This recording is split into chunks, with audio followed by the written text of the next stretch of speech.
Баршаңызға сәлем достар, сіздермен Балнұр.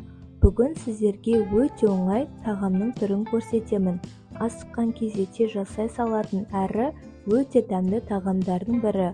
Құрамы небәрі 2 ғана заттан тұрады.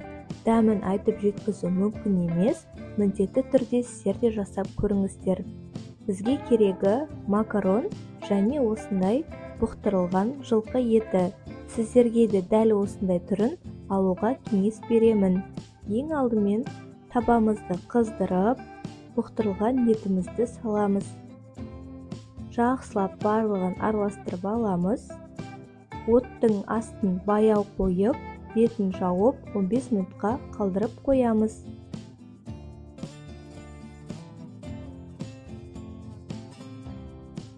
Достар, егер де сіздер маған тіркелмеген болсаңыздар, арнама тіркеліп, лайк, комментарий жазуды ұмытпаңыздар. Келесі кезек қайнаған суымызға макарондарды салып пісіріп аламыз. Өздеріңізге ұнайтын макарон түрін қолдансаңыздар болады. Мен осындай көбелек түрін ұнатамын. Түрі де өте әдемі. Міне біздің макарондарымыз бізді. Сүзіп алғаннан кейін сары май жағып араластырамыз. Аралары жабысып қалмас үшін. Салқын суға салып керек емес, себебі дәмі кетіп қалады.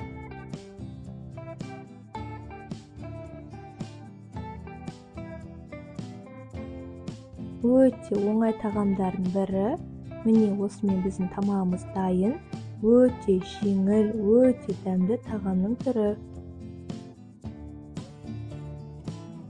Ыдысымызға орналастырамыз. Мен макаронын өте қатты жақсы көремін. Осылай көбірек етіп саламын.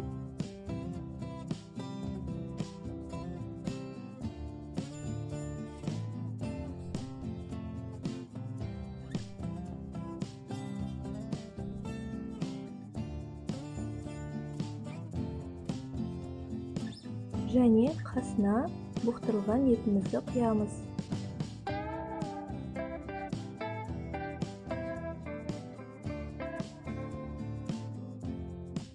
Сіздерге де ұнайды деген ойдамын. Жасап көріп, менімен бөлісуді ұмытпаңыздар.